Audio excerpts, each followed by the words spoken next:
camera. You give it to me. Give it off. Give it off. Down. Give it. Hello, everyone, and a happy zombie apocalypse to all. I'm Alex Navarro, and welcome to a positively shambolic edition of Here's What You Missed.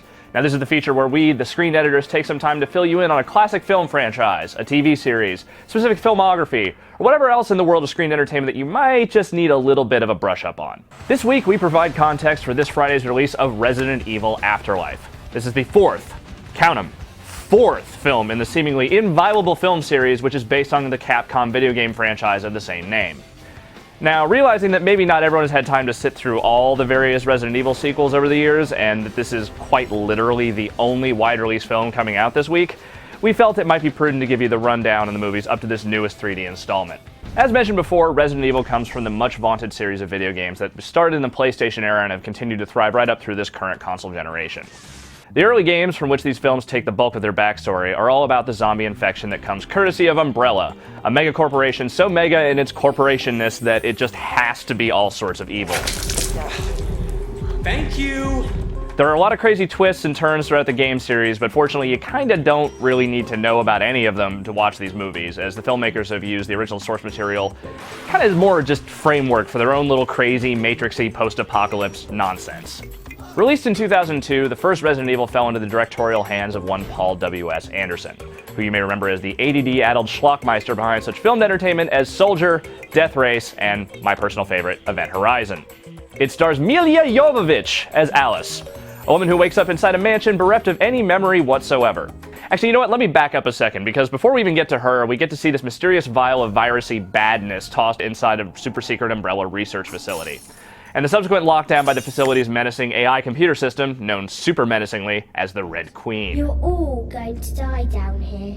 She seals in everyone, kills them all, and does it rather brutally, I might add. Anyway, when Alice wakes up and finds herself between two hunky dudes, one a local cop and another hunkier amnesiac, they are rudely interrupted by the unnecessary window crashing of a STARS unit, Umbrella's own brand of Special Forces soldiers, who are there to investigate the massacre and shut down the Red Queen. All the old standbys of, sci-fi action movie sort of badass teams of badassness are right there, right staring you in the face. There's the flat-affected, all-business leader guy, the slightly freaked out, vaguely awkward computer expert, the Lothario-type handsome boy, See how easy that was?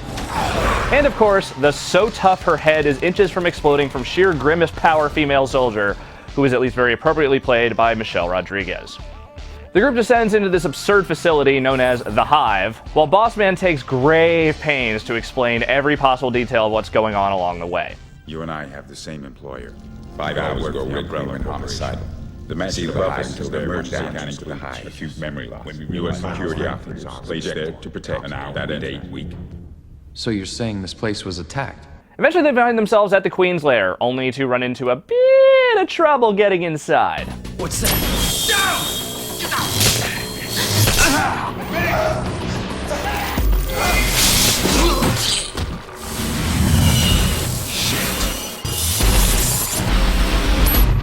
I gotta say, I'm with Ryan Davis on this one. This is like the best and jerkiest use of lasers ever.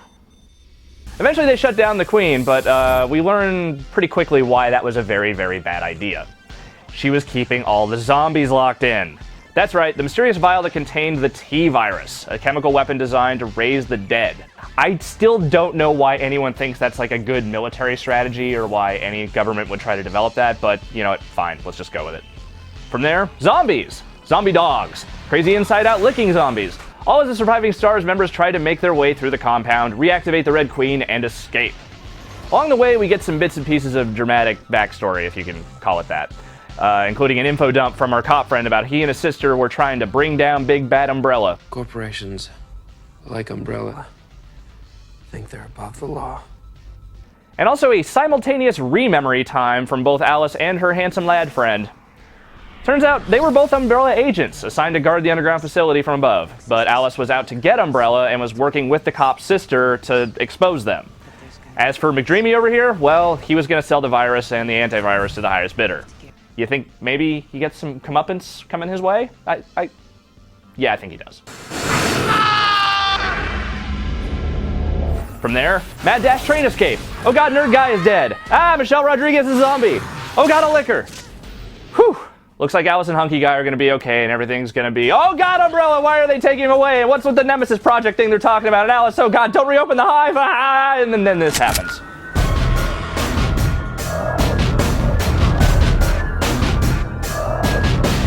Next up, we find ourselves with 2004's Resident Evil Apocalypse. Anderson remained on as a writer and producer, but directorial duties were handed over to the equally schlocky, but far less capable hands of Alexander Witt. Apocalypse picks up almost exactly where the first movie left off, with Alice wandering around a zombie-apocalyptic wasteland of Raccoon City. Those who are still alive are in a mad dash to exit the city before Umbrella locks the whole place down. Such alive people include Sienna Guillory's Jill Valentine, a cop so tough and steely you'd swear she was actually just a terrible actress. Who the fuck are you? As well as Friday sequel mainstay Mike Epps, whose sole existence in this movie seems to be the black guy. Motherfucker, please, look. My shit is custom. We also get more STARS members, including Oded Fehr as Carlos Oliveira, and Zach Ward as Nikolai, something. Sergeant Nikolai Zhinofev, at your service. All these people are in trouble, trapped by zombies and liquors, until Alice shows up riding a motorcycle up the side of a damn building for just inexplicable reasons. As it turns out, Alice has been experimented on by Umbrella's various scientists and has been kind of turned into some sort of ultra badass super soldier chick, which lets her do things like, I don't know, run straight down the side of a building and like Matrix fight horrible monsters, like this big rubbery nemesis guy that used to be her cop boyfriend in the last movie. Eh? Oh, that's actually kind of tragic, isn't it? And not just ridiculous. I don't know. The escape plot gets a great deal more complicated when an Umbrella scientist who's trapped behind the safety wall built between the city and Umbrella's mobile compound contacts the group in hopes that they will help him rescue his young daughter, who's been trapped inside their school by, well, zombies. Throw another complication on the Barbie when this skeezily European Umbrella exec decides to pit Alice and Nemesis Guy against each other in some kind of gladiatorial combat because, I don't know, plot, something, it's a thing. Seriously, Apocalypse pretty much doesn't make a lick of sense from beginning to end, and end again.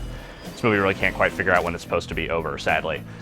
I appreciate a good zombie apocalypse tale as much as the next guy, and there are a couple of decent moments of swarming zombie death on display here, especially with Johnny McEurick face over here. But this is an incoherently directed, badly written, stiffly acted mess of a movie that frankly really only serves a purpose for setting up the ridiculous tomfoolery in the next film, Resident Evil Extinction.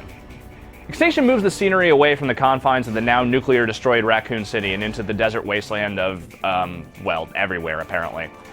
As it happens, the spread of the T-virus has all but decimated the human population on Earth, leaving to roving gangs of survivors to troll the deserts looking for gas and supplies in sexy, sexy convoys, populated by the likes of Ollie Larder and Ashanti, as well as Apocalypse holders Oded Fehr and Mike Epps. Now, things get pretty kooky from the get-go here as the movie opens with Alice rolling around all Mad Max style, looking for word of survivors while trying to stay out of Umbrella's field of vision. Apparently her powers are getting crazier and more ill-defined as time goes on, with her now not only knowing wireless wire karate, but also some psychonetic abilities as well. With supplies dwindling and the infection danger spreading to the point of creating zombie birds of all things, Alice agrees to help the convoy get to Alaska, where the infection purportedly has yet to spread. But before any of that can happen, we have to learn all about another sneeringly evil Umbrella scientist, one who is obsessed with either trying to clone Alice or capture her in the hopes of using her DNA to domesticate the zombie population. His previous attempts have, well, not so much.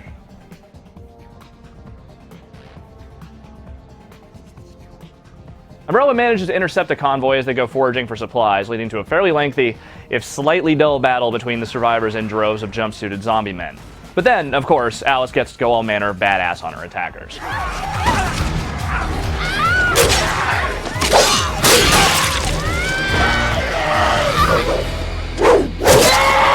After engaging in a slightly ludicrous plan to break into an Umbrella facility and steal a helicopter for the remaining survivors, Alice busts in and finds herself face-to-face with the evil scientist, who, well, let's just say he's been getting high on his own supply.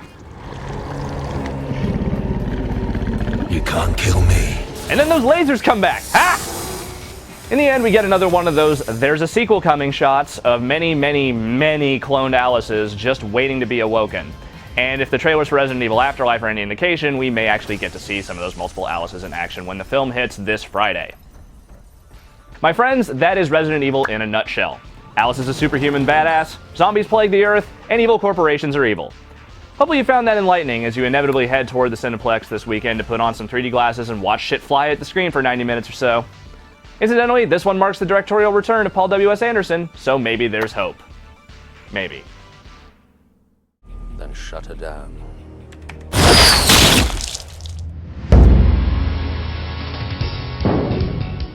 Chris Redfield.